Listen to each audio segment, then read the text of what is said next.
बहुत समय पहले की बात है। किसी नगर में हरिया नाम का एक गरीब कुम्हार रहता था। वह बर्तनों को सिर पर लादे सारे शहर का चक्कर लगाया करता था। एक दिन हरिया शहर के अमीर इलाके में आराम करने के लिए रुका। वह पसीने से बेहाल और थककर चूर था। उसने अपना बोझ सर से उतार कर जमीन पर रखा तो सामने एक सुंदर महल दिखाई दिया। हरिया ने जब एक राहगीर से उसके बारे में पूछा तो वह बोला, यह मकान यहाँ के ठाकुर का है जो बहुत अमीर हैं। हरिया को उसकी दौलत और महल से जलन होने लगी।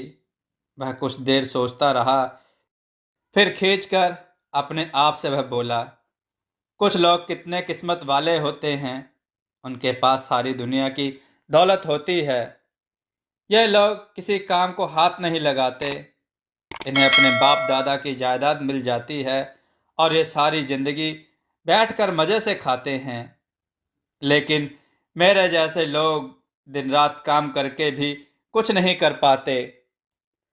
वह अभी इस बात पर कुढ़ ही रहा था कि महल से एक नौकर निकलकर बाहर आया और बोला, कृपया करके भीतर चलिए, मालिक आपसे मिलना चाहते हैं। यह सुनकर हरिया डर गया।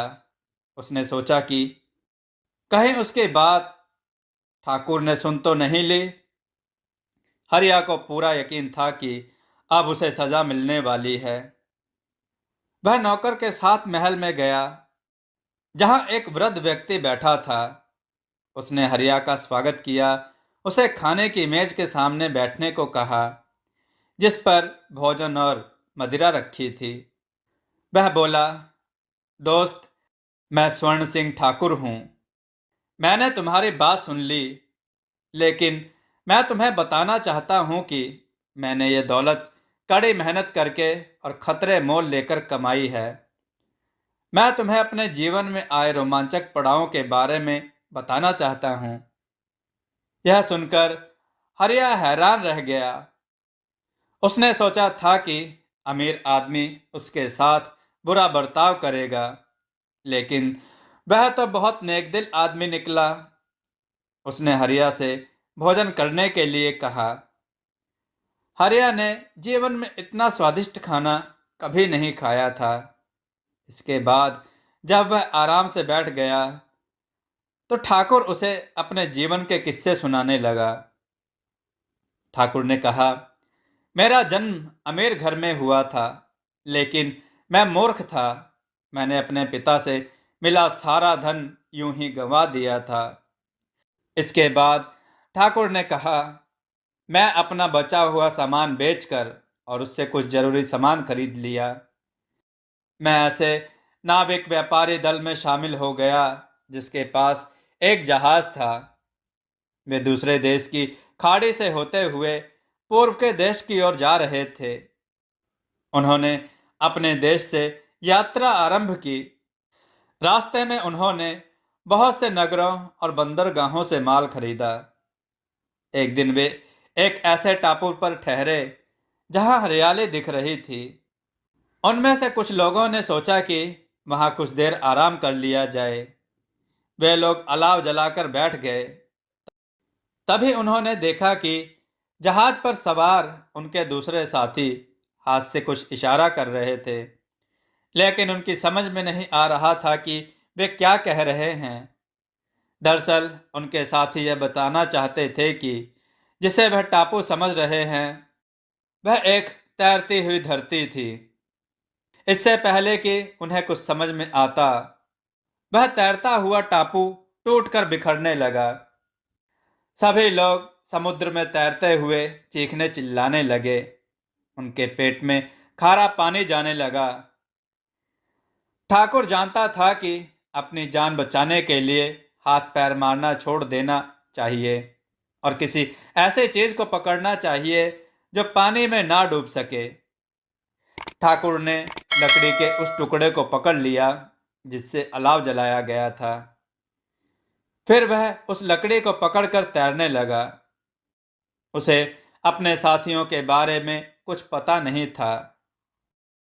ठाकुर तैरते हुए किसी तरह एक टापू पर पहुंच गया। वह थककर चूर हो गया था। वहां खड़ी चट्टानें दिख रही थी। उसने अपने आसपास देखा तो पेड़ों की जड़ें लटक रही थीं। ठाकुर ने सोचा कि वह उन जड़ों को पकड़कर घास के मैदान तक जा सकता था। जब वह किसी तरह ऊपर पहुंचा तो थकान के मारे नींद आ गई। दोपहर का सूरज सर पर आया तो उसकी आंख खुली। उसे खाने के लिए कुछ कंदमूल मिल गए। फिर उसने पास के झरने से ताजा पानी पिया। थोड़ी देर बाद उसे कुछ लोगों द्वारा बातें करने का स्वर सुनाई दिया। वह उन लोगों का पीछा करने लगा और एक आदमी के पास पहुंचा। उस आदमी ने बताया कि वे सब टापू के राजा के घोड़ों को चराने के लिए हर साल उस ओर आते थे। अगले दिन वे वापस जाने वाले हैं। वे लोग ठाकुर को भी अपने साथ शहर ले गए। राजा ने ठाकुर की मेहमान नवाजी की। उसने अपने महल के मेहमान खाने में उसके रहने का इंतजाम करवा दिया और उससे कहा कि उसे जिस चीज की भी जरूरत हो वह बेहिचक मांग सकता है। राजा को यात्राओं के किस्से सुनने का बहुत शौक था। अगले दिन राजा ने ठाकुर को अपने पास बुलाया। ठाकुर उसे अपने साहसी कारनामों के बारे में बताने लगा। राजा को ठाकुर की बातें बहुत अच्छी लगती थी। उसने सोचा कि काश वह भी ठाकुर की तरह समुद्र की सैर पर जा पाता, लेकिन वह तो राजा होते हुए भी लाचार था। उसे अपने राज्य की देखभाल करनी जो थी। ठाकुर अपने घर वापस जाना चाहता था, इसलिए वह व्यापार करने वाले नाविकों से मेलजोल बढ़ाने लगा। इसी दौरान वह शहर की सैर भी करता रहता। एक दिन ठाकुर ऐसे ही घूमते घूमते एक दूसरे टापू पर पहुंचा। उस टापू की रखवाली एक जिन कर रहा था। उसने वहां बड़ी अजीब सी मछलियां देखी, जिसके मुंह बड़े बड़े थे। ऐसी अजीब मछलियां देखकर ठाकुर को बहुत हंसी आई। फिर उसे ऐसे फूल दिखे जिन्हें उसने अपने जीवन में पहले कभी नहीं देखा था। फूलों के रंग बहुत चटकीले थे। जब वह उनके पास गया तो उनमें से बदबू आने लगी। वह हैरान रह गया। दूर से तो सुगंध आ रही थी। तभी उसकी समझ में आया कि फूलों के पास जाते ही उनमें से बदबू इसलिए आने लगती है ताकि कोई उन्हें तोड़ ना सके। यह देखकर वह मुस्कुराए बिना न रह सका। एक दिन ठाकुर ने देखा कि एक नाविक बंदरगाह पर खड़े एक जहाज में माल लाद रहा है। ठाकुर ने उसे पहचान लिया। वह उसी जहाज का कप्तान था जिस पर वह अपने घर से आया था। उस जहाज में उसका माल भी पड़ा था। ठाकुर को जिंदा देखकर कप्तान बहुत खुश हुआ। ठाकुर ने उसे बताया कि उसके साथ क्या क्या हुआ था। कप्तान ने ठाकुर को उसका सारा माल लौटा दिया। ठाकुर ने वह माल बेचा और अमीर आदमी बन गया। फिर वह अपने घर लौट आया। यहाँ उसने एक महल बनवाया और नौकर चाकरों के साथ रहने लगा। कहानी सुनाने के बाद ठाकुर ने कुम्हार को 100 सोने के सिक्के इनाम में दिए और कहा कि वह अगले दिन भी उसके पास आए ताकि वह उसे और भी बातें बता सके। कुम्हार सोने के सिक्के लेकर ठाकुर का आभार व्यक्त करता हुआ खुशी खुशी अपने घर की ओर चला गया। दोस्तों, आपको यह कथा कैसी लगी? अपने विचार और सुझाव कमेंट में जरूर दें। हमारी कथाओं को लाइक करें, हमारे चैनल को सब्सक्राइब करना न भूलें। हमारी कथाओं को शेयर जरूर करें जिससे लोगों को अच्छा ज्ञान प्राप्त हो। जय श्री राम भक्तों।